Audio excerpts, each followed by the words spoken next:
하나님 말씀은 신약성경 에베소서 4장 19절에서 21절까지 말씀입니다. 우리 같이 한 목소리로 함께 읽겠습니다. 그들이 감각 없는 자가 되어 자신을 방탕에 방임하여 모든 더러운 것을 욕심으로 행하되 오직 너희는 그리스도를 그같이 배우지 아니하였느니라. 진리가 예수 안에 있는 것 같이 너희가 참으로 그에게서 듣고 또한 그 안에서 가르침을 받았을진대. 아멘. 너희는 그들과 같지 않다라는 제목으로 말씀의 은혜를 나누고자 합니다. 지금 우리가 바로 앞에 18절에서 나누었던 말씀을 생각해야 하는데, 바로 앞에 18절에서 그들의 특징이 마음이 굳어짐으로 말미암아서 하나님의 생명에 떠나 있다는 것입니다. 이 하나님의 생명은 그리스도께서 이 땅에 오셔서 우리들에게 주신 것입니다. 그리스도께서 지상의 삶을 사시고 십자가의 죽으심으로 또 그 공로로 말미암아 우리에게 주어진 생명, 그것이 영원한 생명이고 하나님의 생명입니다. 그것은 피조물로서 전적인 노예와 같았던 우리들로 하여금 창조하시는 하나님을 닮아 하나님의 창조 세계의 나머지 부분들, 죄 이후에 타락하였던 창조 세계 전체를 우리로 하여금 회복시키시고자 하시는 하나님의 거룩하신 뜻이 바로 하나님의 생명입니다. 그런데 예수님은 우리에게 그 생명을 주셨죠. 그래서 사실은 이 세상에 한 생명이 태어날 때 모든 생명은 소망 중에 태어납니다. 소망 중에. 그러니까 태어나는 모든 사람들에게는 하나님의 생명이 약속되어 있어요. 사람의 생명을 가지고 태어나는 순간 그에게는 하나님의 생명이 약속되어 있습니다. 그게 소망이죠. 그러니까 그 소망을 가지고 살아갑니다. 그러면 태어남과 동시에 어쩌면 어머니 뱃속에 잉태되는 순간부터 하나님의 생명이 약속되어 있는 것이겠는데, 그러면 그때부터 치열한 영적 싸움이 일어납니다. 그러니까 그 소망을 가리려고 하는 세력이 있죠. 그게 사탄의 사명입니다. 그 소망을 보지 못하게 하고, 그 소망을 믿지 못하게 하고, 그 소망의 가치를 알지 못하게 하는 것. 그렇게 해서 우리로 하여금 그 소망을 붙들지 못하게 하는, 이것이 사탄의 사명입니다. 사실은 사탄의 이러한 방해 사명으로 말미암아서 우리는 사실은 자라가죠.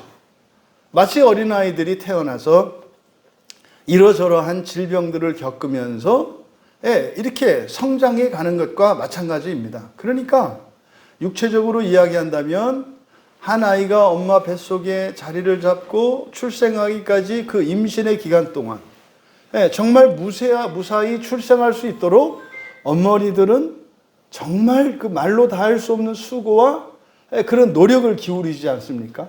음식 조심하죠. 매사에 행동거지 조심하죠. 마음가짐 조심하죠. 그 또 사고를 예방해야죠. 그렇게 해서 또 이제 정말 어렵게 출생을 했습니다마는 출생한 이후로도 사방은 온갖 위험과 시험이 도사리고 있지 않습니까? 그러니까 철저하게 그들을 보호해야 한다 말이죠. 육체적으로 우리가 설명했을 때 그런 거죠. 그것을 그대로 영적인 문제로 치환하면 되는 겁니다. 그러니까 임신했을 때부터 출생해서 아이가 장성한 분량에 이르기까지, 이때 장성한 분량은 우리는 세례와 입교를 기준으로 합니다. 왜냐하면 세례라고 하는 것은 그 세례와 입교는 인격적으로 신앙의 주체자, 인격적 주체가 된 것을 말하는 것이기 때문에 바로 그때까지는 쉼없는 영적 전쟁이 계속 일어나는 거죠. 물론 그 이후로도 계속됩니다. 그러면 보십시오. 사람이 태어날 때 누구에게나 하나님의 생명에 대한, 영원한 생명에 대한 약속이 있어요. 그게 소망입니다. 그거는 반드시 모든 사람에게 주어지게 되어 있어요. 그런데 그것을 지켜내는 영적 싸움이 있습니다. 그런데 바로 앞에서 18절에서 이야기했던 그 마음 굳어짐이라는 게 뭡니까? 알지 못하는 거예요. 하나님의 생명을 감각할 수도 없고 그것의 가치와 의미도 알 수 없고 믿을 수 없고 그래서 하나님의 생명과는 상관없이 살아가게 되는 것이 마음이 굳어진 결과라는 거죠. 이제 그들의 속성에 대해서 지금 19절에서 이어서 이야기를 하는 겁니다. 그러니까 19절은 관계대명사절인데 바로 18절에 있는 그들에 대한 설명입니다. 그래서 여기를 이제 그들이라고 했습니다만 원문에서는 관계대명사로 연결되어 있는 부분이에요. 그들이 감각 없는 자가 되어 자신을 방탕에 방임하여 모든 더러운 것을 욕심으로 행한다. 여러분 이것은 이미 18절에서 밝힌 바 하나님의 생명에서 멀어지면 당연히 일어나는 일입니다.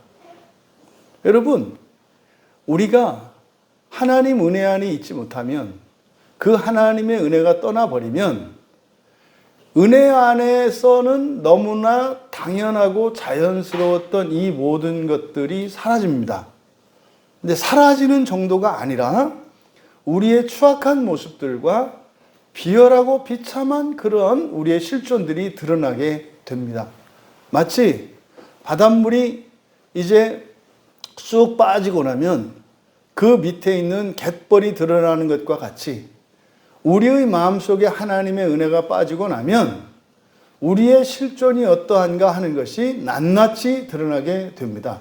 바로 그것을 19절에서 설명한 거예요. 그럼 여기서 이제 감각이 없는 자가 되었다 이렇게 얘기를 했거든요. 감각이 없다. 이 감각이 없다라고 하는 이 아팔게오라고 하는 말은 통증을 느끼지 않는다는 뜻이에요.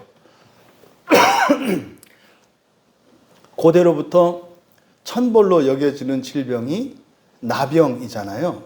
그 나병의 가장 큰 증상이 감각이 없어지는 겁니다. 감각이 없어지는 것. 그래서 여기서 감각이 없다라고 하는 것은 통증을 느끼지 않는 것을 말해요. 그러면 이게 육체적으로는 이렇게 감각이 없는 것이겠습니다만 여기서는 지금 하나님의 생명이 떠난 결과의 비참한 모습을 나타내는 거거든요. 그러니까 1차적으로 여기서 감각이 없다라고 할 때는 문자적으로 우리의 육체와 우리의 일상생활에 대한 감각이 사라지는 거예요. 우리의 육체와 우리의 일상에 대한 감각이 사라진다는 게 뭡니까? 우리 육체가 병들고 쇠약해져 가는 것에 대해서 문제의식을 느끼지 못하고 우리의 이 현생의 이 세속의 삶에 대해서 아무런 고민도 하지 않고 느낌도 없는 겁니다. 그러니까요, 완전히 무기력해서 그 대표적인 그 증상이 뭡니까? 우울증, 조울증 하는 이런 거 아니겠습니까? 이제 그런 상태에 있는 분들을 보면 모든 기준이 사라집니다. 그러니까 좋은 것도 나쁜 것도 더러운 것도 깨끗한 것도 그런 게 없어집니다. 심지어는 오늘과 내일의 삶도 엄마의 자리도 아내의 자리도 남편의 자리도 아버지의 자리도 아무 상관이 없습니다. 그러니까 늦는 것과 이런 것에 대해서 전혀 상관이 없습니다. 이게 무감각한 것의 1차적인 의미죠. 우리 육체와 이 세속의 삶에 대한 무감각입니다. 그러니까 이게 의욕상실하고 무기력해져 가고 하는 이런 것이죠. 그러니까 그런 증상들을 우리는 병증으로 보고 약물 처방을 하는데 교회에서는 성경에서는 뭐라고 이야기하는 거예요? 마음이 굳어진 증거라는 거예요. 마음이 굳어져서 하나님의 생명으로부터 떠나 있기 때문에 일어나는 부수적인 현상이라는 거예요. 그러니까 그거는 근본적인 처방이 뭡니까? 우리의 마음이 살같이 부드러워져야 해요. 그러면 우리의 마음이 살같이 부드러워지게 되면은 우리의 전 인격성도 회복되어질 뿐만 아니라 거기에 하나님의 생명이 살아나죠. 이게 뭡니까? 성령의 역사가 살아난다는 거죠.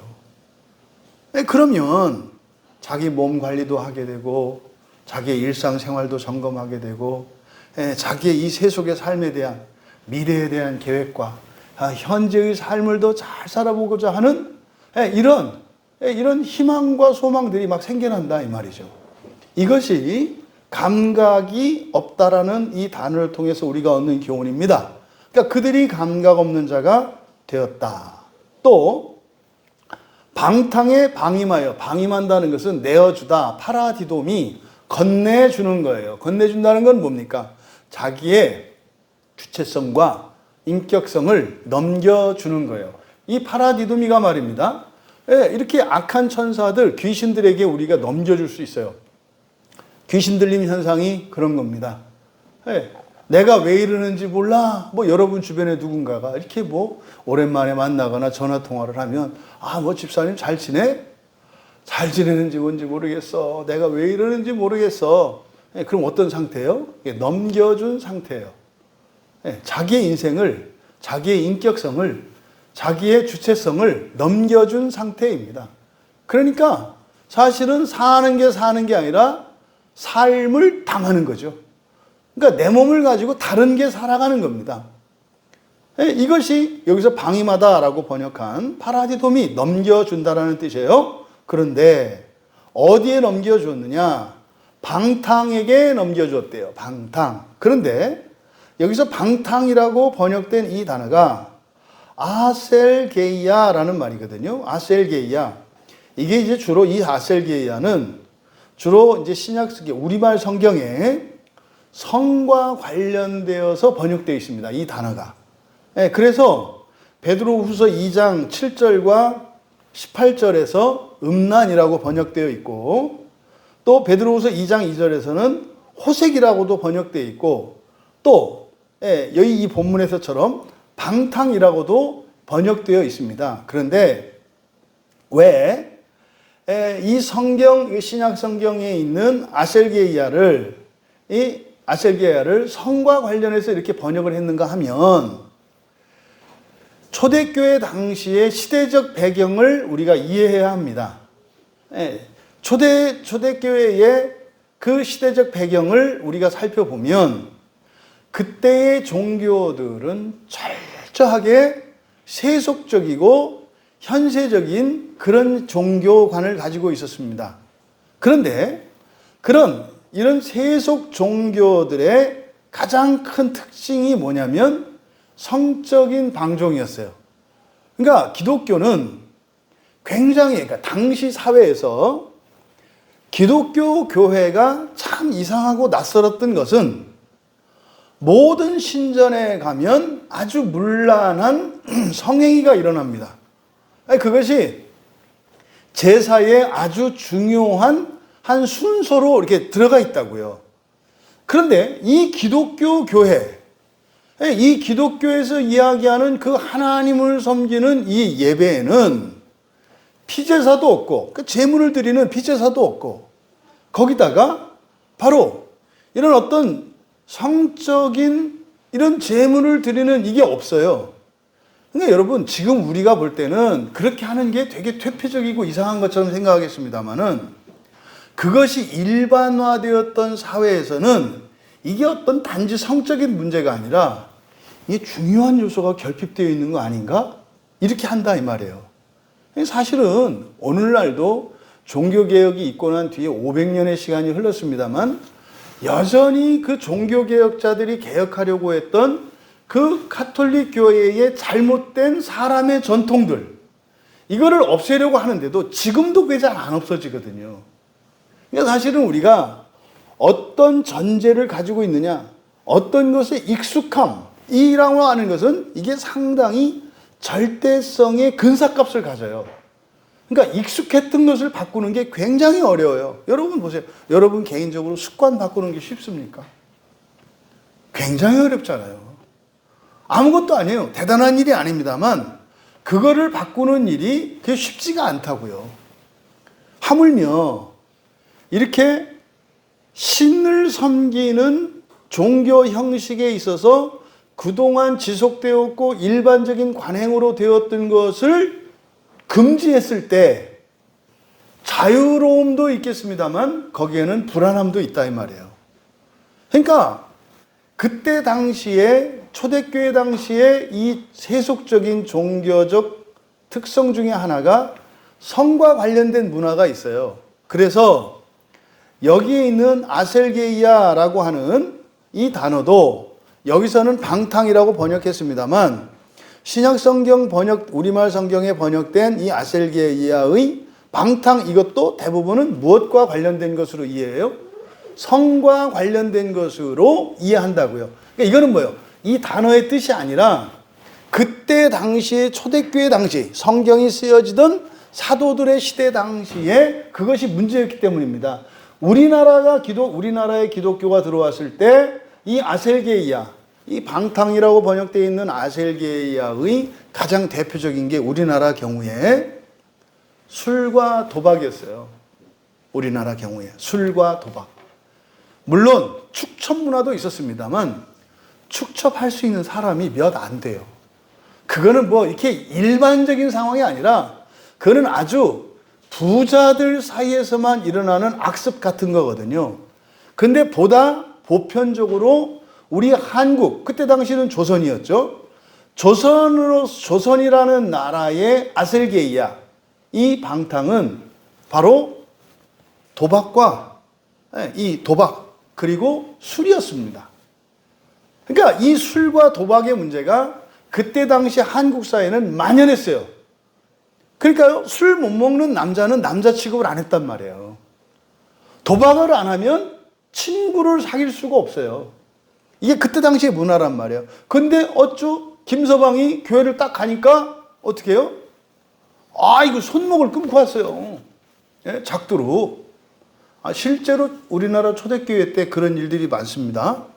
예, 노름했던 사람들이 예수님이 말씀하셨던 대로 두 눈을 가지고 지옥 가느니 한 눈 가지고 천국 가는 게 낫다.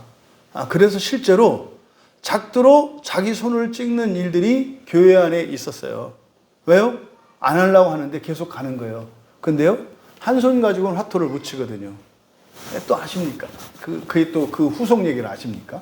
작두로 끊었던 사람이 또 한 손으로 화토 치는 걸 배워가지고 또 이렇게 했다는 거 아닙니까? 그러니까 이 방탕이라고 하는 것이 초대교회 당시에는 성적인 문제였기 때문에 지금 신약 성경에서는 이걸 음란과 간음과 이렇게 성의 문제로 번역하고 있어요. 그래서 뭐 호색, 베드로후서 2장 2절에는 호색이라고도 이렇게. 그러다 보니까 이 성경의 용어를 가지고 이 시대에 적용하는 것은 맞지가 않아요. 그러다 보니까 과도하게 교회 안에서 어떤 일이 일어났어요? 과도하게 이 성적인 것이 억압되는 역작용이 일어났어요. 그래서 교회 안에서는 이런 성 문제를 거론하는 게 아주 저속한 것처럼 되어 있잖아요. 그리고 그런 얘기는 혼자 하든지 딴 데 가서 하잖아요. 그거 굉장히 중요한 문제거든요. 먹는 것과 자는 것과 그리고 이 성의 문제라고 하는 것은 이거는 아주 근본적인 것이기 때문에 지나치면 문제가 됩니다만 이게 또 과도하게 억제가 돼도 문제가 되는 거예요. 그러니까 이런 부분이 이제 시대의 변화에 따라서 사실은 설교자들에 의해서 성경의 단어의 의미들이 이렇게 하나씩 드러나야 되는 거예요. 그러면 이 아셀게이아라고 하는 이 단어를 우리 시대에 적절하게 번역한다면 도락이라고 번역하면 좋을 것 같아요. 도락이라는 게 뭡니까? 이제 국어사전을 보면 여러 단어가 있습니다만 제가 사용한 도락이라는 말은 부정적인 의미를 가진 도락이에요. 긍정적인 의미의 도락은 도를 알고 즐거움을 누리는 것. 이게 굉장히 좋은 말이거든요. 이게 성경으로 기뻐하고 만족하는 이것도 도락인데 이게 진리가 아닌 다른 것에 그 즐거움에 빠지는 거예요. 식도락. 그 뭡니까? 먹는 즐거움에 빠지는 거죠. 그러니까 이 도락이라고 하는 말이 아셀게이아의 적절한 우리말 단어라고 저는 생각을 해요. 근데 이게 시대에 따라 바뀐다 이 말이에요. 시대에 따라서. 또 나이에 따라 바뀌고 환경에 따라 바뀌어요. 이 도락이라고 하는 게. 언제 우리나라가 무슨 커피를 이렇게 마시고 그랬습니까? 그냥 무슨 심 하면은 그냥 최고였고 이랬지. 무슨 뭐 바리스타는 뭐고 콜롬비아가 뭐고 뭐 이런 말이 그 어디 우리가 알았어요.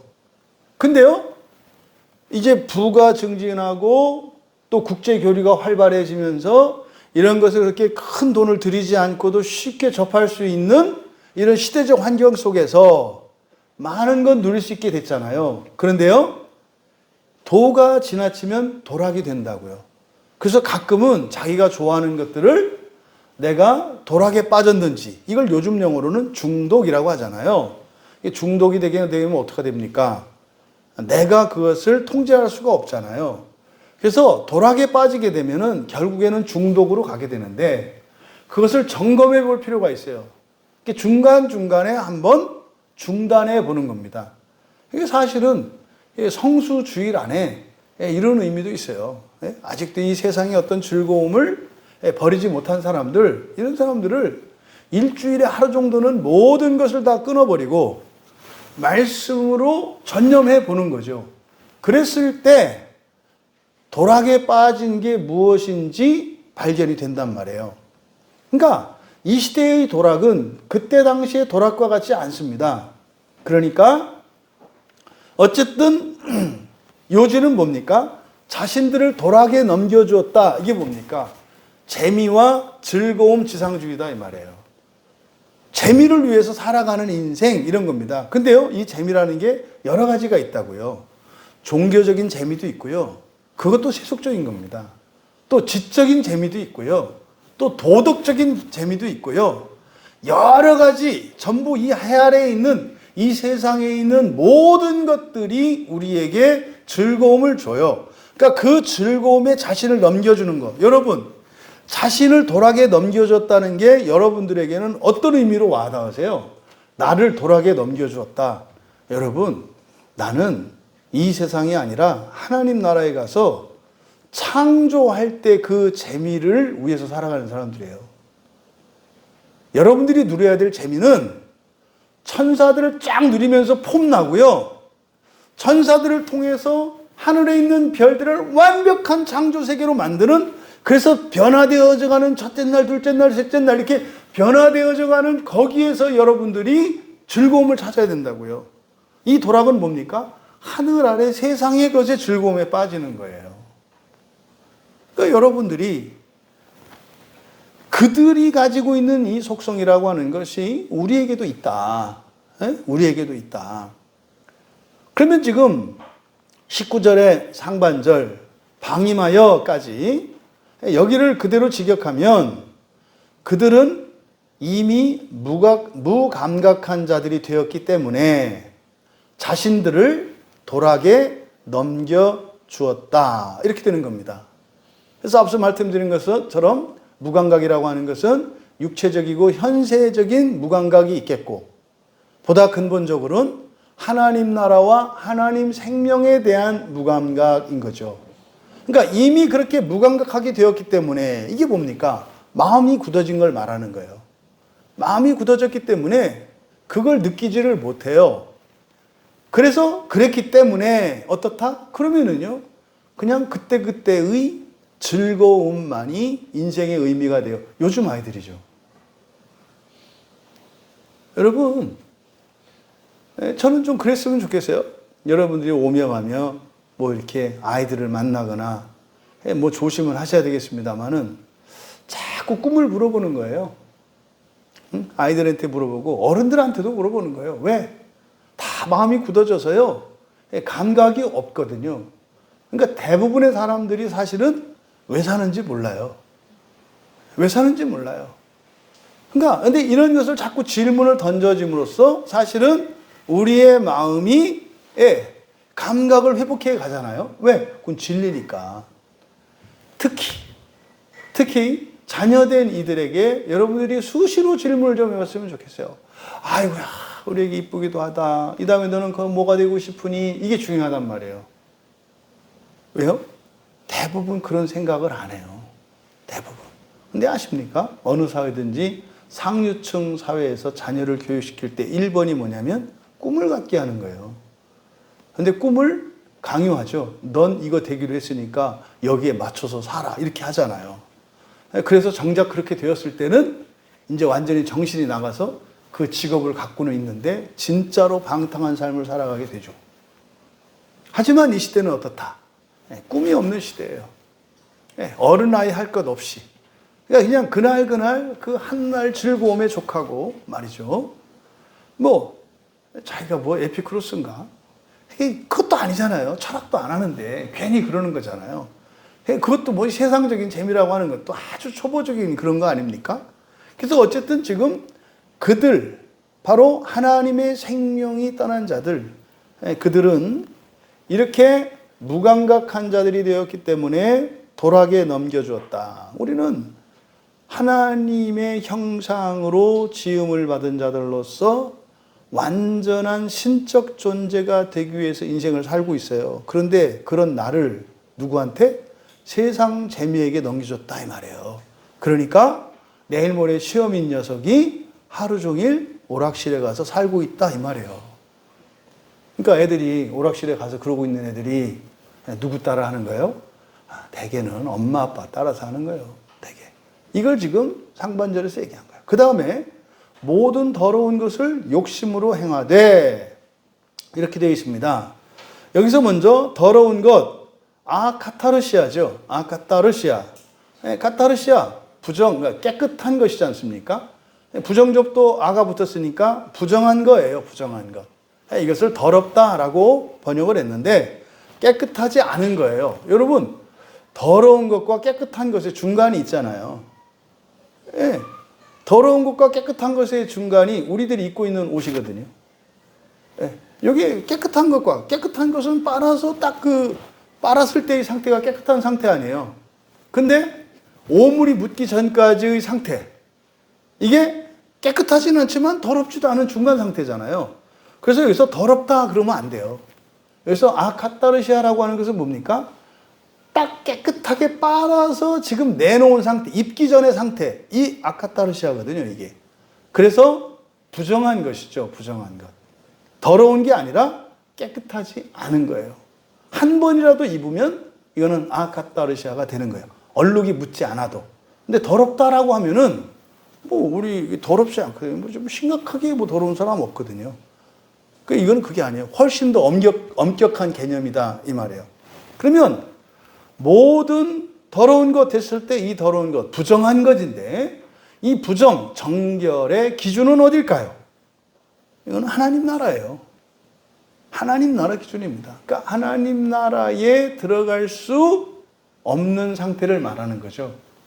이것을 이제 보통 옷으로 이야기하면 깨끗한 옷, 흰 옷으로 이야기하죠. 신부 옷이죠, 이게. 웨딩드레스 아닙니까? 그게 사실은 우리의 몸이고 우리의 인격이고 그런 거거든요. 그러니까 하나님 나라 관점에서 부정한 것, 부정한 것이고, 그러니까 세속적이기만 한 거예요. 여기서 더럽다라고 번역된 이것이 이 세상의 인격적인 고매함이나 이 모든 것도 카타르시아 안에 들어간다니까요. 공자, 석가모니 할 것 없이 모든 사람이 여기에 포함되는 거예요. 이거는 뭡니까? 인간의 수준을 말하는 게 아니라 해 아래 있는 모든 것을 규정하는 거예요. 그러니까 하나님 나라 관점에서 우리가 보아야 한다. 이거를 이제 세상에서의 어떤 도덕과 이런 관습의 기준으로 놓고 보면은 여기서 우열이 생겨요. 누구는 깨끗한 사람, 누구는 안 깨끗한 사람. 이게 지금 교회 안에, 기독교 안에 심각하게 문제가 되는 거거든요. 여기서 더러운 것이라고 했을 때 우리 가운데 어느 누구도 예외가 없어요. 그러니까 우리가 이 부정한 일을 할까요, 안 할까요? 한다고요. 한다고요. 하지 않을 수가 없어요. 이 세상에 속해 있는데 어떻게 세속적인 일을 안 해요? 다 하죠. 그러니까 이거를 마치 어떤 기준 이하의 사람들의 문제인 것처럼 이렇게 생각한단 말이죠. 그거 아니다.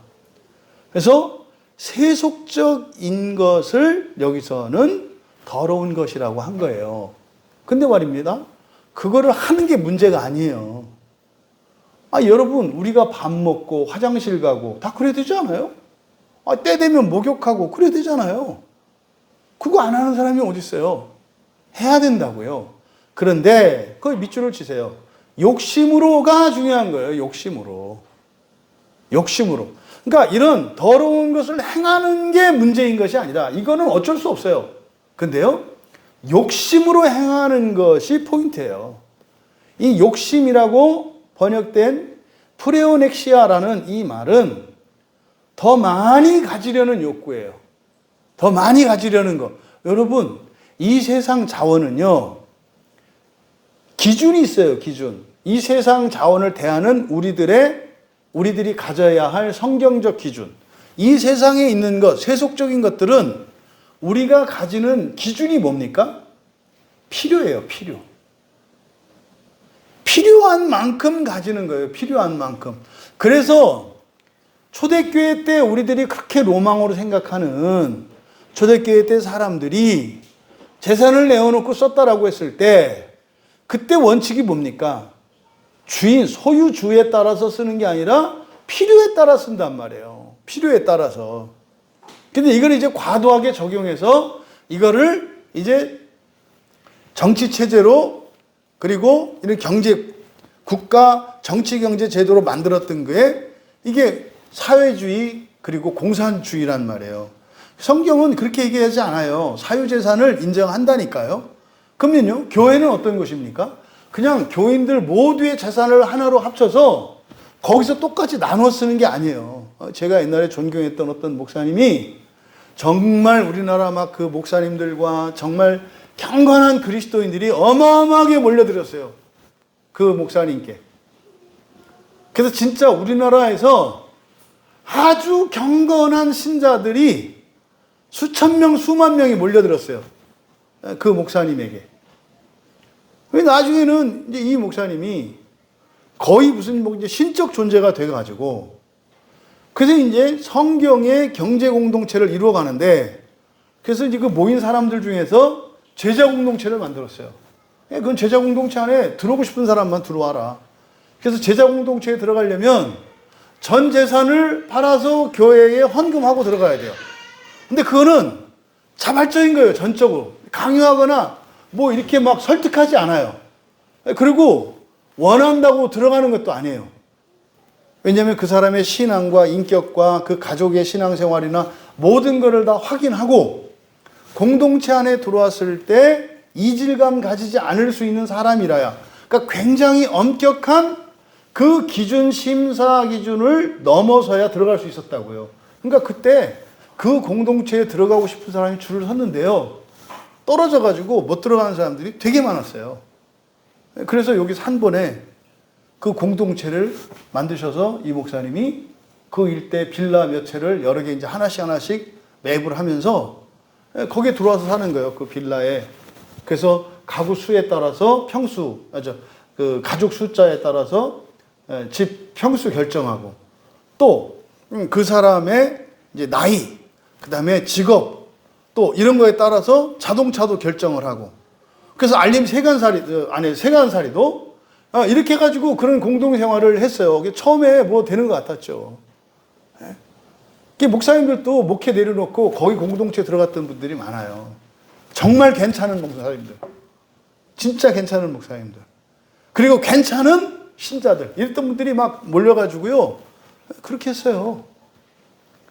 근데 문제는 나중에 막 들어가려고 하는데, 들어가고 싶은 사람들이 점점점 늘어가는데 기준이 안 되잖아요. 아주 엄격한 기준을 놓고 따졌을 때 교회 안에 얼마나 들어가겠어요. 그러니까 안에 불만이 생기잖아요. 그러니까 근데 그럼 이 사람들이 그럼 이제 뭐 몇 년이 되고 그러면 그 공동체에 들어갈 만한 이렇게 사람이 돼야 돼. 안 변해, 사람이. 그러니까 거기 딜레마에 빠진 거예요. 그래서 이제 그때 이제 도입했던 게 이제 심리 기법, 상담 기법이 도입이 돼가지고 산에 가가지고 동굴에 집어넣어 놓고 1인 감옥 같은 데 이렇게 토굴에다 넣어놓고 자기 대면시키고 하면서 거기서 이제 이상한 일들이 많이 일어났어요. 깜깜한 어둠 속에 그냥 가둬놔요. 그래서 자기를 대면하라는 거예요. 자기가 플라톤인가 동굴에 우하를. 그래서 되게 그때 굉장히 영적으로 심각한 일들이 많이 일어났어요. 그러면서 이제 공동체가 와야 되기 시작했어요. 그때. 잘못된 거죠. 그런 거 아니에요. 그러니까 실제로 이런 것을 가다가 이게 어떤 정치 제도나 사회 어떤 경제 제도로 국가 제도로 만들려고 하는 시도는 맞지 않아요. 그거는 가나안 땅에 들어갔을 때 이스라엘 12지파에게 땅을 분배하고 했을 때 그걸 보면 알잖아요. 땅 크기 다 다르고 사유재산자 인정하고 그러거든요. 근데요, 각자가 맡겨진 달란트가 있어요. 재산이 다르다고요. 근데요, 누군가는 맡아야 되잖아요. 근데 이걸 한 사람이 맡으면 어떻게 돼요? 권력이 돼요. 교회든 나라든 그래서 한 사람이 맡으면 안 돼요. 그래도 누누이 말씀드리잖아요. 소련이나 중국이나 북한이나 또 사회주의 이념을 추구했던 나라들이 다 잘못되는 게 뭐냐면 이렇게 그 전체 그 재산이나 권력을 한 사람이 틀어지는데 절대적으로 부패한다니까요. 그래서 다 망해요. 그래서 어쨌든 여기서 말씀드리려고 하는 것은 여기서 이야기하는 이런 개념들이 이렇게 그러니까 우리들이 이 지상의 자원을 가지는 기준이 지상 자원의 기준이 필요다라고 하는 게 뭐냐면 소유와 필요가 분리되어 있다고요. 가지고 있으면 그것에 대한 처분권이 사용권이 자기에게 다 있다고 생각한단 말이에요. 그래서 어떤 사람은 과도하게 써요. 밥 한 끼를 여러분 매번 밥 한 끼를 5만 원짜리 10만 원짜리 먹으면 되겠습니까? 그리스도인이? 그럼 안 되죠. 비상적으로 특별한 경우에 그럴 수 있겠습니다만은 매일같이 밥 먹는데 한 끼 식사값이 5만 원이 뭡니까? 요즘에는 서울 가서 이렇게 반듯한 데 가면은 말로 할 수 없는 금액이 밥 한 끼를 그렇게 먹으면 되나요? 그리스도인은 그렇게 하면 안 돼요. 그걸 아껴서 어떻게 돼요? 차라리 그거를 헌금하든지 어디 가난한 사람들 도와줘야지. 지금 이제 그 이야기를 하려고 하는 겁니다. 그래서 더러운 것을 행하다라고 하는 것은 우리가 우리 일상생활의 일들을 말하는 거예요. 먹고 쓰고 입고 놀고 하는 이 모든 것을 말하는 겁니다. 그런데 무엇으로 하는 게 문제다? 욕심으로 하는 게 문제다 이 말이에요. 여러분이 적당한 정도 즐기고 하는 것 얼마든지 가능합니다. 그런데 말입니다. 욕심으로 해요. 욕심으로. 그러니까 필요에 의해서 하는 게 아니라 욕심으로. 이 욕심으로가 뭐네요? 많이에요. 한 번보다 두 번이 좋고 두 번보다 20번이 좋고 이렇게 간다는 거죠. 근데 욕심으로 해보면 어떤지 알아요. 이제 그 실증나고 권태감 느끼거든요. 그러니까요, 그 일을 더 이상 못해요. 근데요, 막 보고 싶고 하고 싶을 때 딱 한 번 딱 하고 그러면 또 생기거든요. 근데 그거를 완전히 질려버리면은 다른 것을 추구해야 되고 그러면요, 정상적인 것에서는 그런 도락을 즐거움을 못 느껴요. 그래서 어떻게 돼요? 기괴한 것을 추구하게 되어 있는 거죠. 이게 뭐예요? 욕심으로 이 부정한 일들을 행하기 때문에 그래요. 그러니까 여러분 절대로 많이 가지려고 하지 마시고 여러분들이 가지신 것을 여러분 마음대로 처분할 수 있다고 생각하시면 안 돼요.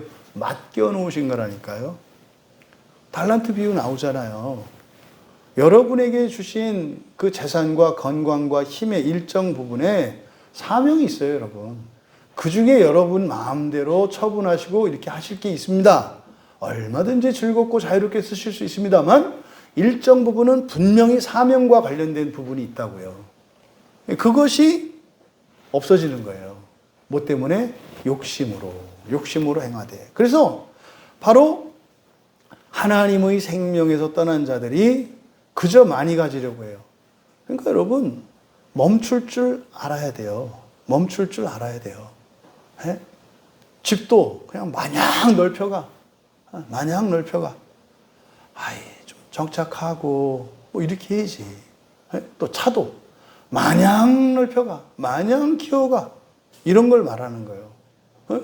또 여성들 옷이며 생활도구들 마찬가지입니다. 마냥 가지려고 해. 마냥.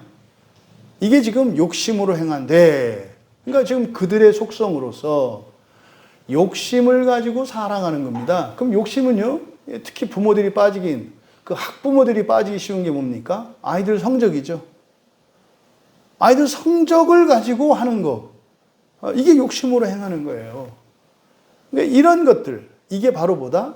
마음이 굳어진 증거고 하나님의 생명에 떠나 있다는 증거라는 거예요. 그들은 무감각해졌다는 거예요. 뭐에 대해서? 이 세상의 삶에서도 옳고 그름과 좋은 것과 나쁜 것에 대한 기준이 없어요. 그거 하나에 꽂혀 있으니까. 근데 심각한 것은 뭐다? 하나님 나라에 대해서 잊어버렸다는 거예요. 이게 지금 19절의 말씀입니다. 20절에 오직 너희는 그리스도를 그같이 배우지 아니하였느니라. 그럼 여기서 너희는 그같이 밑줄 치시고요. 이제 이런 방식으로입니다. 이런 방식으로. 너희는 이런 방식으로 그리스도를 배우지 않았다.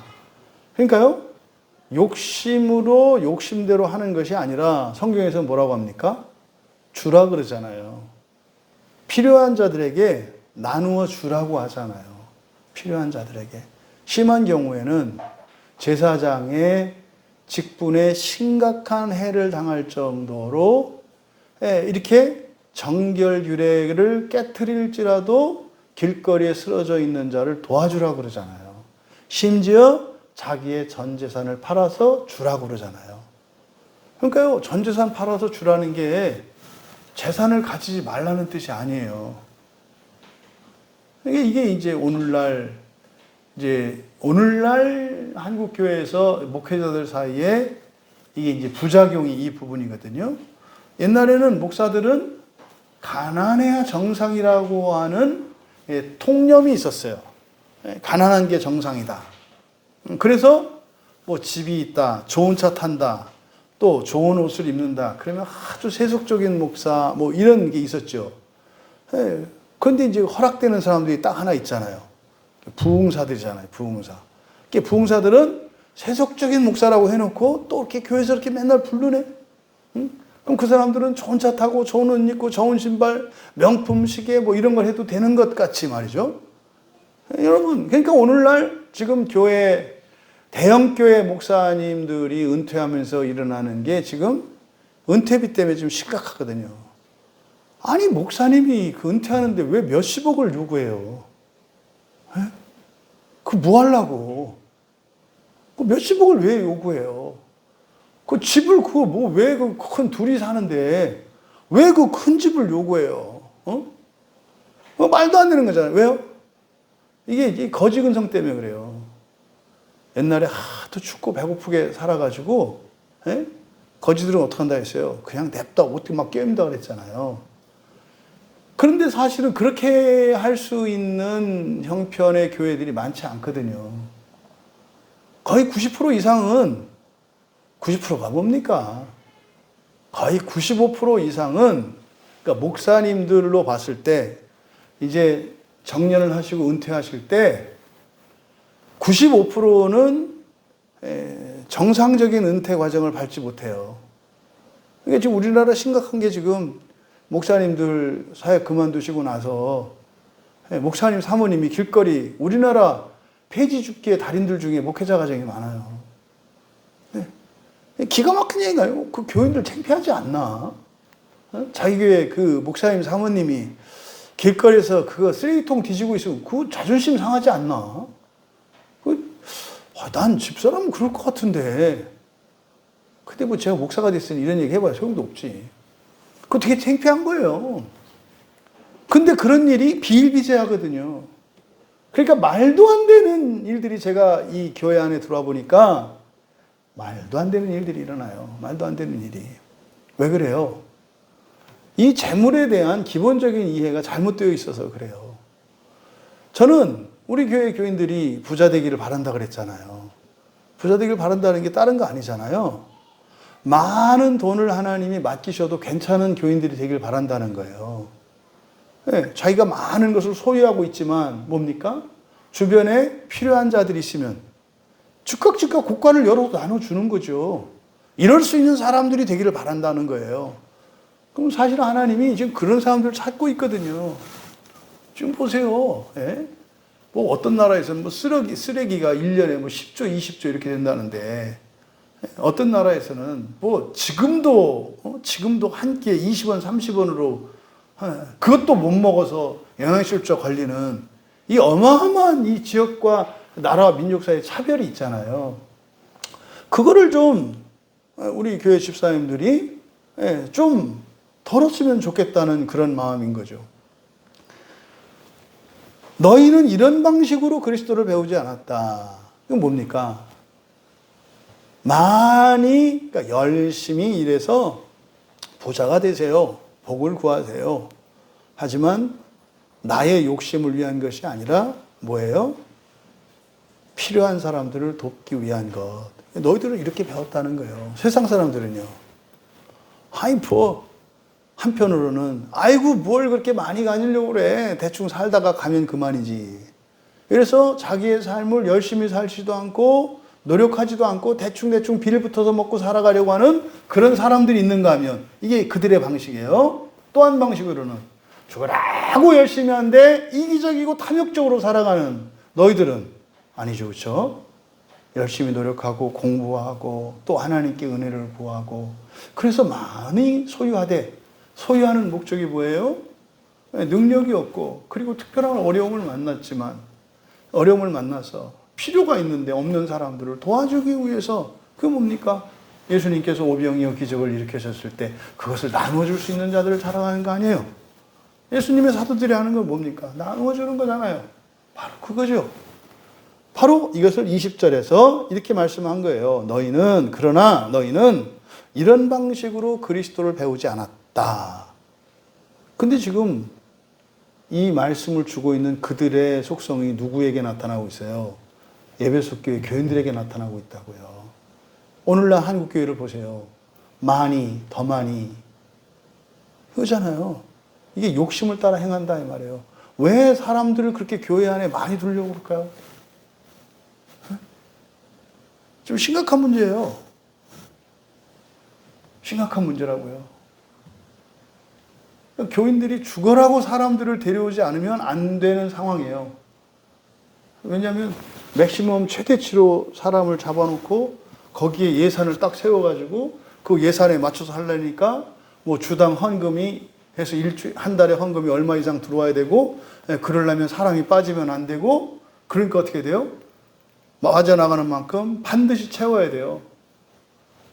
그래서요 수천 명에서 수백 명에서 수만 명까지 1년에 움직여요. 한국교회 안에.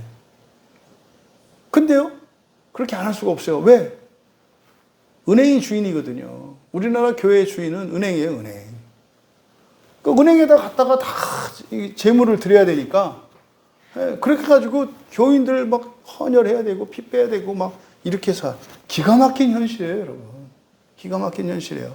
근데요 그게 왜 그럴까요? 목회자들 잘못이 아니라 교인들이 욕심을 따라 신앙생활 하려고 하니까 그래요.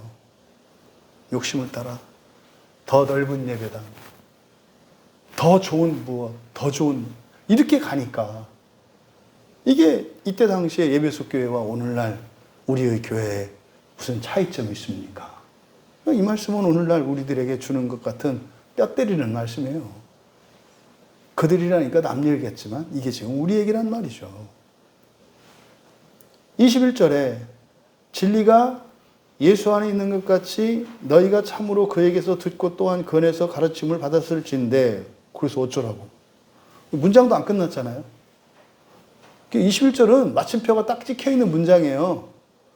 근데 번역을 일단 직역을 하면 이렇게 됩니다.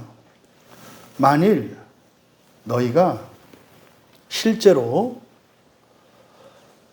그를 그 안에서 들었고 가르침을 받았다면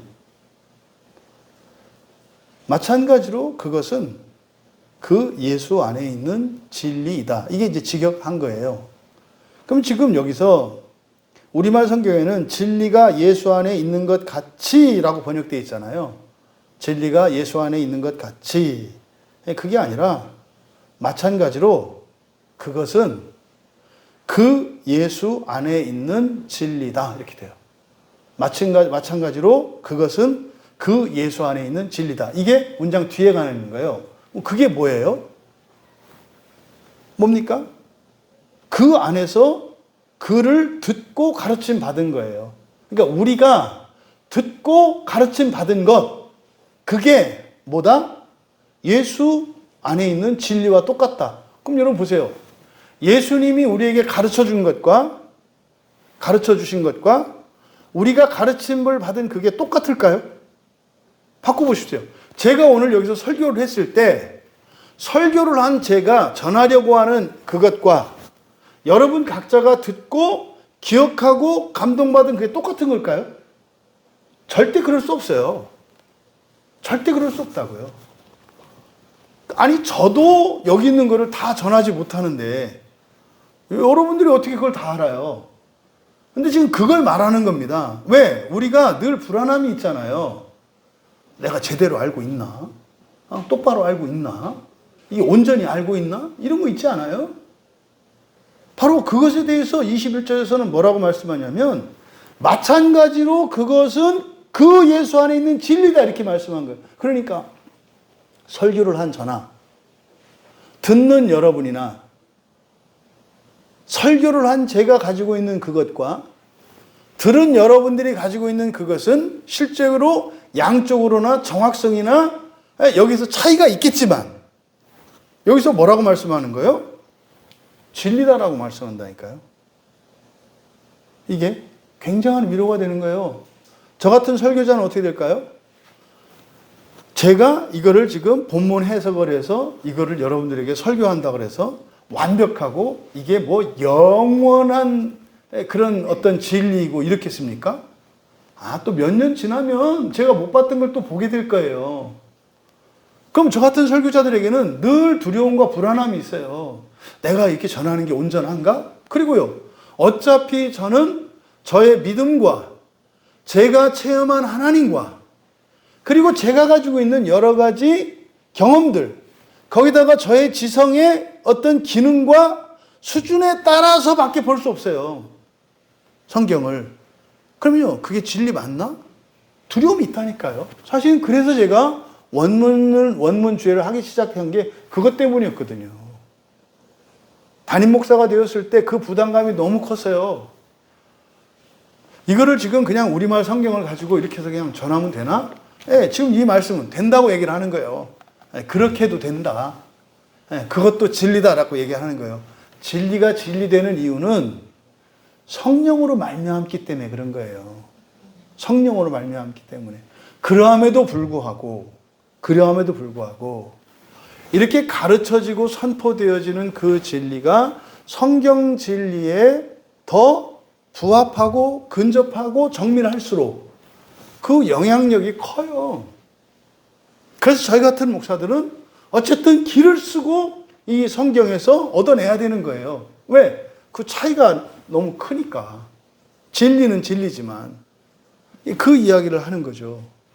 그러면 그것이 마찬가지로 그것은 그 예수 안에 있는 진리다. 여러분 일반적으로 고유명사 앞에는 관사를 쓰지 않아요. 근데 여기에 예수님 앞에 관사를 쓴다고요.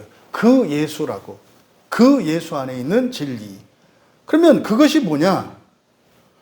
만약에 너희가 실제로 그를 이렇게 되죠. 그를.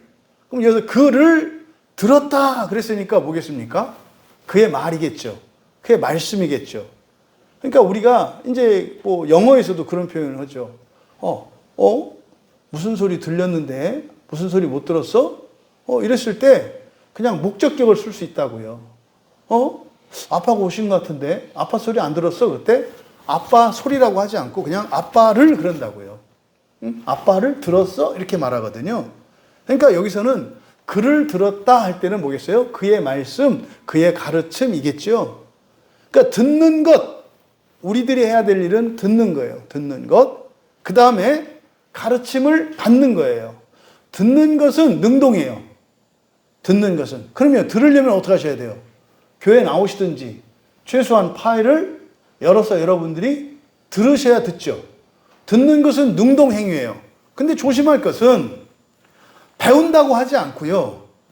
가르침을 받는다 그랬어요. 배운다는 것에는 우리의 지성과 전인격적인 작업이 들어가요. 배우는 것은 전인격적인 일이라고요. 무슨 말이냐면 여러분이 집중하셔야 되고요. 머리를 쓰셔야 되고요. 다른 생각, 잡념이 생기지 않도록 통제하시고 여러분이 감정으로 마음이 들나지 않도록 하셔야 되고 의지적으로 참고 견디면서 해야 된다고요. 배우는 일은 우리의 능동적인 일이에요. 배우는 것은. 근데 이것은 배운다 하지 않고 듣는다라고 얘기했어요. 그러니까 뭡니까? 우리가 해야 될 일은 뭐 하기만 하면 돼요? 듣기만 하면 돼요. 듣기만 하면 된다고. 듣는 게 중요해요. 그 다음에 배우는 게 아니라 가르침을 디다스코가 가르침을 가르치다인데 여기서 수동태로 가르침을 받는 거예요. 그러니요, 여러분 가르침을 하나님의 말씀을 가르침을 받을 때는 뭘로 가르침을 받아요? 믿음으로 받아들이는 거예요. 이성으로 받아들이는 게 아니라 믿음으로 받아들이는 거예요. 믿음으로. 듣고 믿음으로 가르침을 받는 거예요. 그랬을 때 우리가 주의 말씀을, 주의 진리를 듣고 배우게 되는 거죠.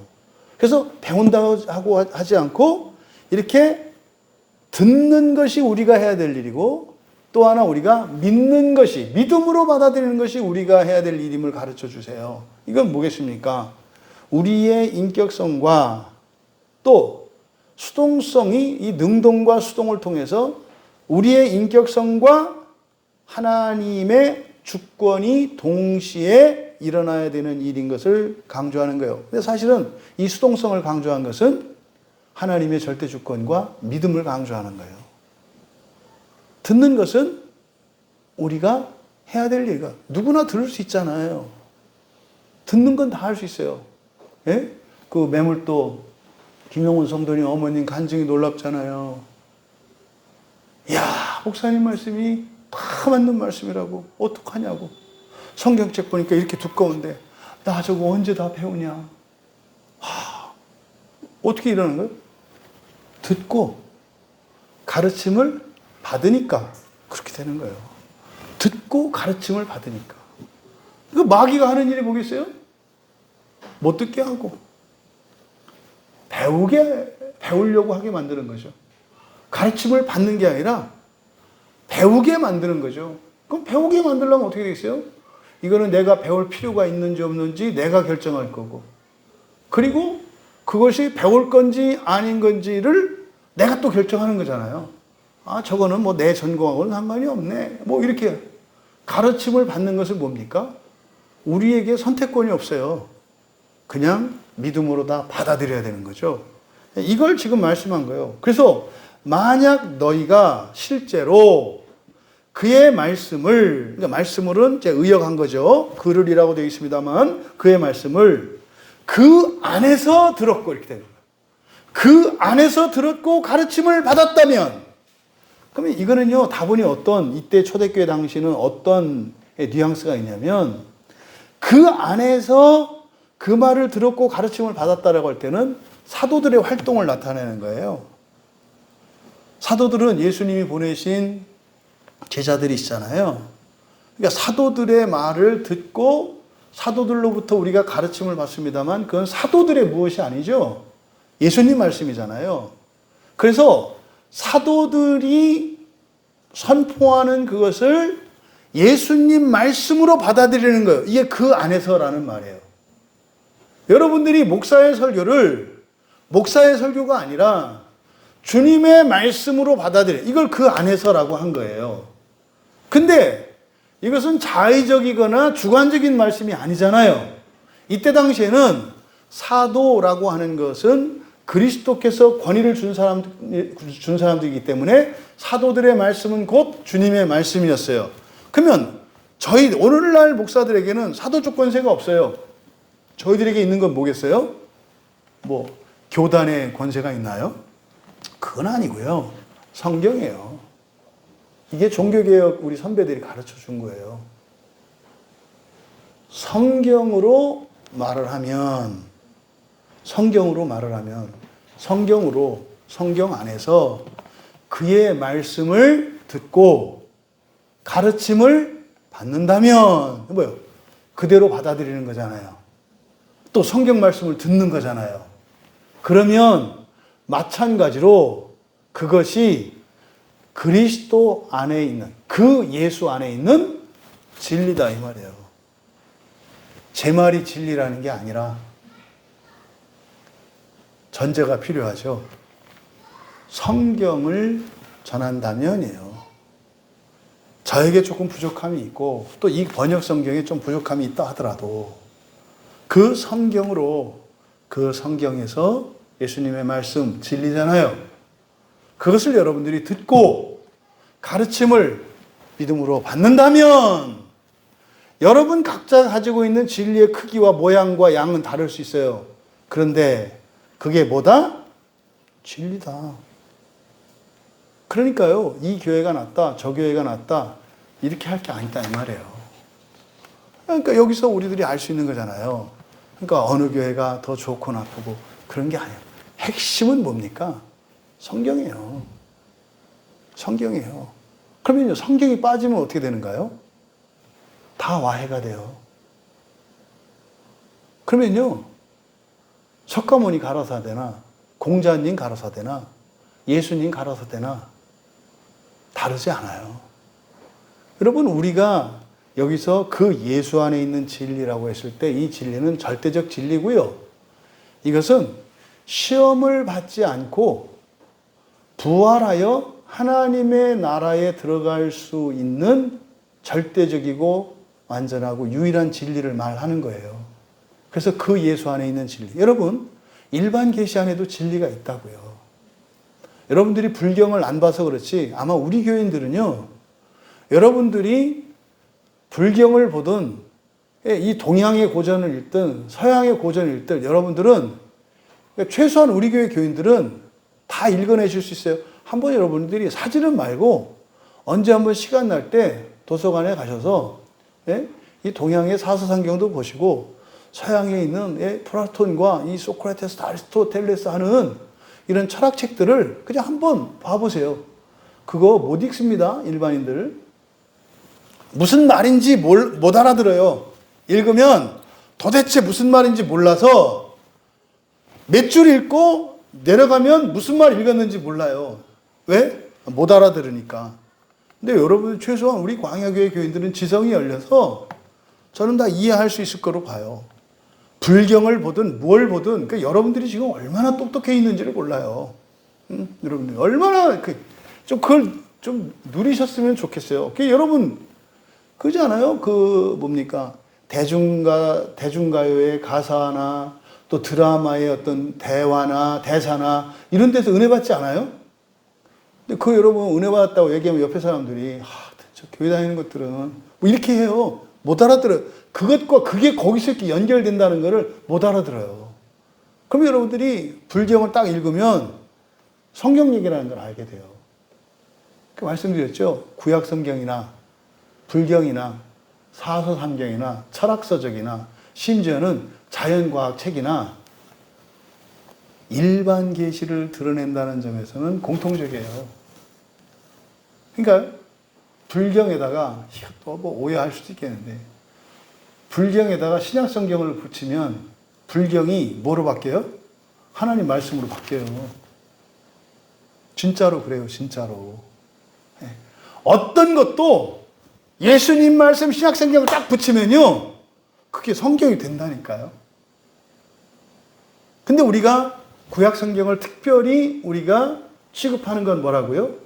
계시의 진전이 직접적인 계시로 이어져 온 역사성 때문에. 왜요? 그래야 사실은 신약성경에서 인용되는 것들이 구약성경이거든요. 그래서 우리가 구약성경을 특별하게 생각하는 거죠. 그러면요, 구약성경에 있는 내용이요, 다른 동서양 고전과 이런 것 안에 다 들어있다니까요. 그러니까 그들이 그것을 하나님의 진리로, 영적인 진리로 해석을 못해요. 그러니까 여러분들이 한번 기회가 되면 뭐 스님을 만나든 뭐 한번 만나보세요. 그럼 여러분들이, 야, 내가 정말로 똑똑해져 있구나. 그냥 보통 똑똑한 게 아니구나. 이걸 알게 되신다니까. 뭐 아니면 뭐 유튜브 이런 데 가면은 요즘에는 뭐 그 뭡니까 세미나 이런 거 있잖아요. 학술 세미나 같은 거. 그런 거 한번 들어보시라니까요. 그러니까 저는 여러분들이 탄성을 좀 질렀으면 좋겠어요. 이렇게 들어보고 그러니까 여러분이 싫어하고 전혀 상관이 없고 진짜로 무지한 영역 그런 어떤 세미나나 어려운 박사들이 하는 이런 거 들어보시라고. 들려요. 그렇죠? 지금 우리 저 주일학교 애들이나 얘들 이 다음에 진짜로 대학 가고 대학원 가서 공부할 때 다 교수님한테 인정받을 거예요. 왜요? 다 이해가 되거든요. 애들은 무슨 말인지 못 알아듣겠다고 하는데 그게 왜 이해가 안 돼? 이렇게 할 거거든요.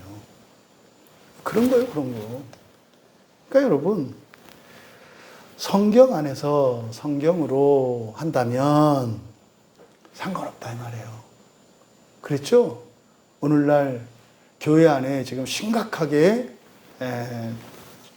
왜곡되어 있는 부분이 진리관인데 이미 교회 안에 상대적, 그러니까 절대적 진리관은 사라지고 상대적 진리관이 들어와 있어요. 그러니까 눈곱만큼은 진리가 아니고 최소한 손바닥만큼은 있어야 진리가 된다고 생각을 해요. 이게 상대적 진리관이에요. 왜 성경에서 점 하나 획 하나 자음 하나 모음 하나거든요. 자음 하나 모음 하나도 성경은 진리라고 말씀을 해요.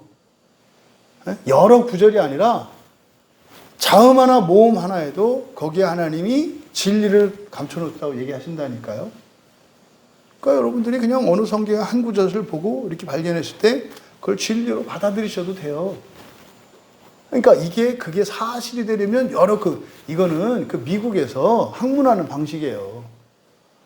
그것이 되려면 뭐 이렇게 증거들이 있어야 되고, 뭐 또 이렇게 사람들의 지지가 있어야 되고, 뭐 해야 되고, 이거는 이제 그 세상에 학문하는 사람들이 학위를 딸 때 필요한 거고, 우리의 인격을 바꾸고 본성을 바꾸는 데는 진리면 충분해요.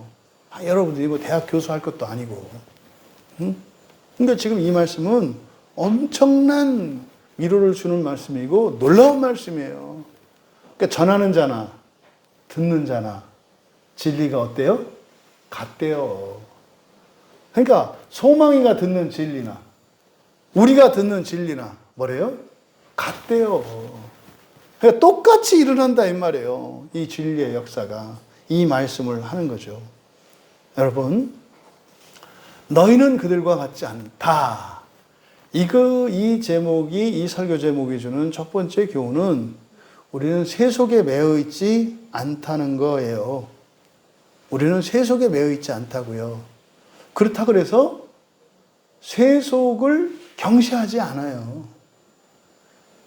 이 세상을 살되 더 사는 사람들이잖아요. 그들은 뭡니까? 그저 이 세상에 매여 있는 사람들이에요. 이 세상에 매여 있는 사람들. 그러면요, 그들과 같지 않은 것은 그들은 육체의 목숨만 가지고 있어요. 우리는요, 하나님의 생명을 가지고 있다니까요. 하나님의 생명은 이 세상을 살게 하고 더 살게 해요. 이 세상을 살고 더 살게 하는 거라니까요, 그리스도인은.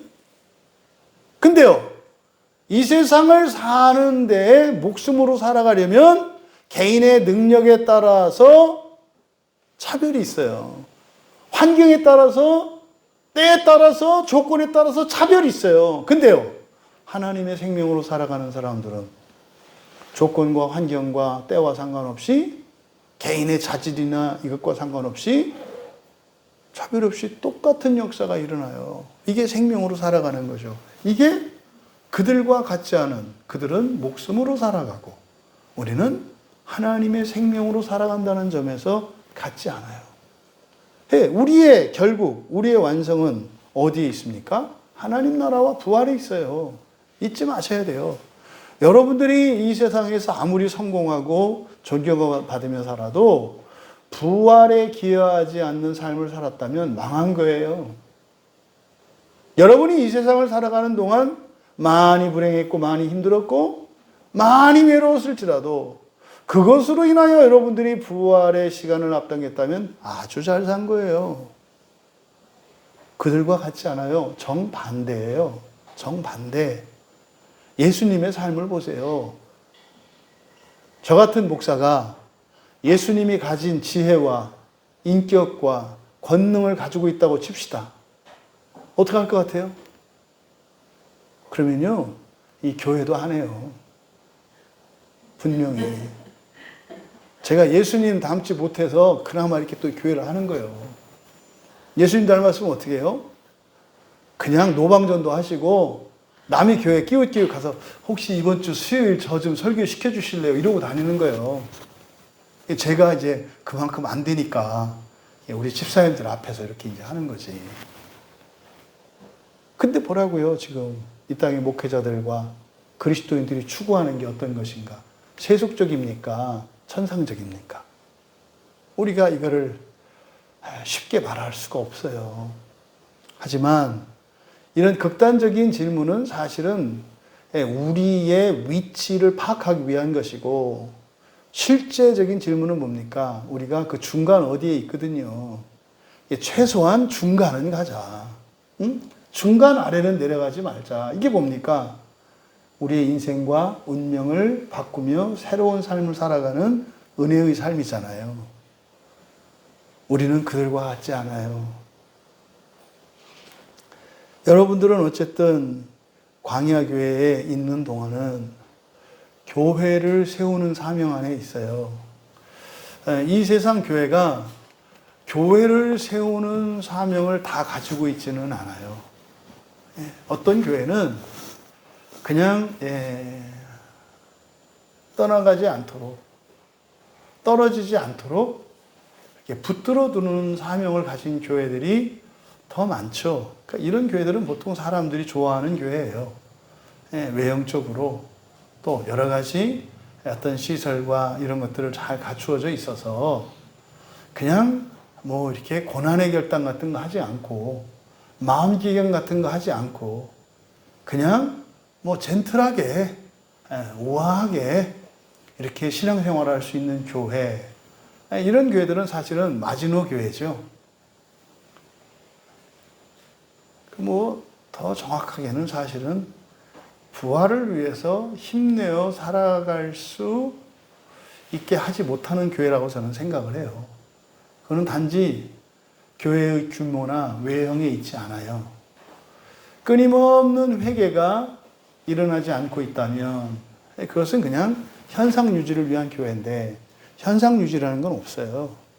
엄격히 말하면. 말씀드리죠. 여러분들이 이제 이 광야교회에서 어쨌든 이 교회는 교회를 세우는 교회이기 때문에 잠시도 여러분들을 안주하지 못하게 할 거예요. 그러니까 여러분들의 필요들이 다 채워지고 넉넉해졌을 때 스트레스를 주는 교회가 될 거다 이 말이에요.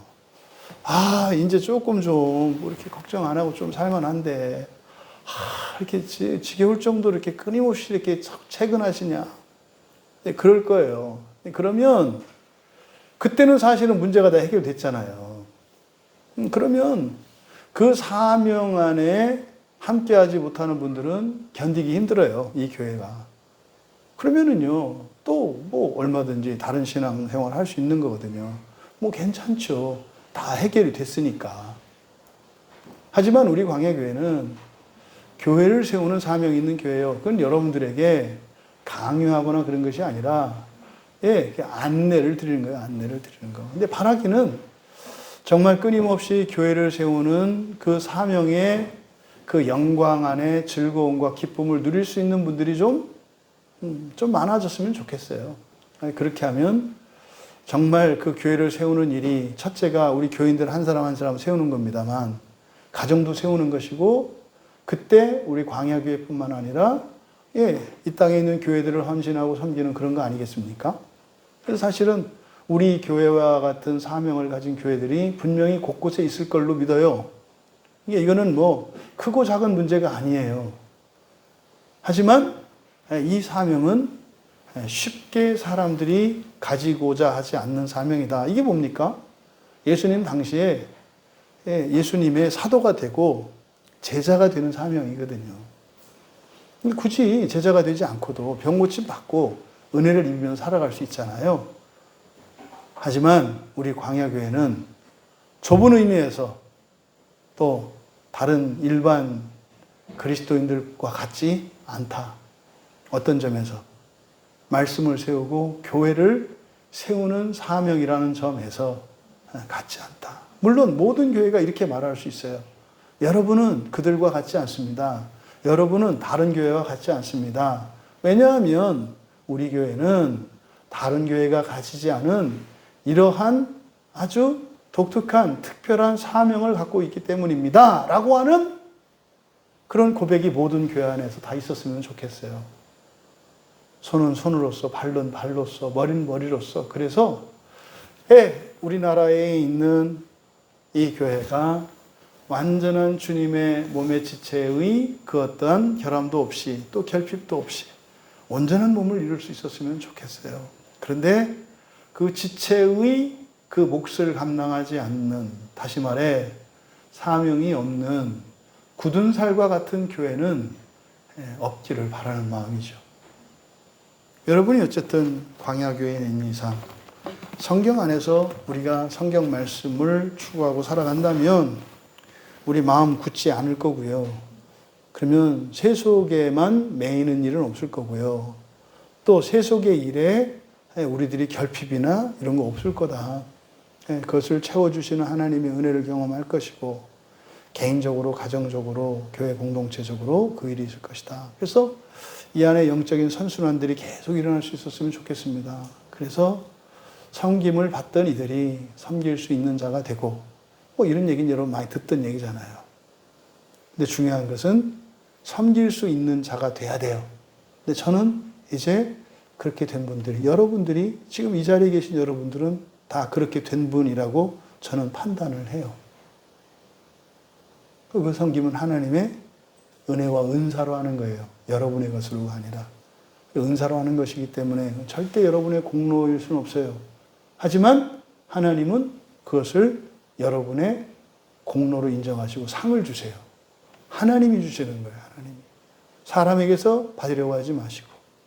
그래서 참으로 교회를 세우는 사명을 가지고 태어난 우리 광야교회, 또 그 광야교회의 사명 안에 하나 된 우리의 삶의 영광이 여러분들의 일상과 또 여러분의 가정과 평생에 나타나기를 주님의 이름으로 축원합니다. 우리 말씀을 생각하며 함께 기도할 때 너희는 그들과 같지 않다라고 했을 때 마음 굳은 자들이죠. 핵심은 그들이 듣지 않았고 그들이 가르침을 받으려 하지 않았기 때문입니다. 왜 그렇습니까? 마음이 굳어졌기 때문이었어요. 우리가 함께 기도할 때 주여, 제가 이 세상을 사는 날 동안 단 한순간도 저희의 마음이 굳어지지 않게 하옵소서. 늘 하나님의 말씀으로 성령께서 역사할 수 있는 제 마음이 될 수 있도록 은혜를 내려주시옵소서. 그래서 이 세상에 발목 잡히지 않게 하시고 영원한 하나님 나라 소망을 위하여 살게 하시되 또 광야교회 공동체의 한 지체로 부르셨사오니 이 사명 안에서 나의 사명을 감당하며 살아가는 것을 기뻐하며 영광스러울 수 있도록 은혜를 내려 주시옵소서. 우리 같이 기도합니다.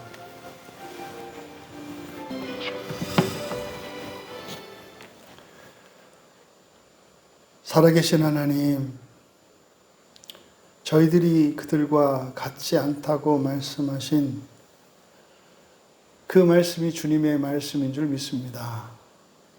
저희들의 거짓 감정에 속아 자꾸만 그들과 같이 생각하고 그들과 같이 살아가는 것을 당연히 여기는 이 오래된 잘못된 습관을 내려놓고 정말 하나님 나라를 위하여 부르심을 받은 거룩한 삶을 살아가는 저희들이 될 수 있도록 은혜를 내려 주시옵소서. 성경을 읽고 또 성경의 가르침을 받을 때에 아멘으로 화답하게 하시고 그때마다 저희들의 심령에 일어나는 변화가 저희들의 전 인격을 바꾸며 저희들의 본성을 바꾸고 환경이 바뀌는 그 일들을 날마다의 일상 속에서 표적으로 발견하게 하여 주셔서 이 세상에 매여있던 모든 것을 끊어내고 영원한 하나님 나라를 위하여 공동체적으로 살아갈 수 있도록 은혜를 내려 주시옵소서. 감사하며 예수님의 이름으로 기도하옵나이다. 하늘에 계신 우리 아버지여, 이름이 거룩히 여김을 받으시오며 나라에 임하옵시며 뜻이 하늘에서 이루어진 것 같이 땅에서도 이루어지이다. 오늘날 우리에게 일용할 양식을 주옵시고 우리가 우리에게 죄 지은 자를 사하여 준 것 같이 우리의 죄를 사하여 주옵시고 우리를 시험에 들게 하지 마옵시고 다만 악에서 구하옵소서. 대개 나라와 권세와 영광이 아버지께 영원히 있사옵나이다. 아멘.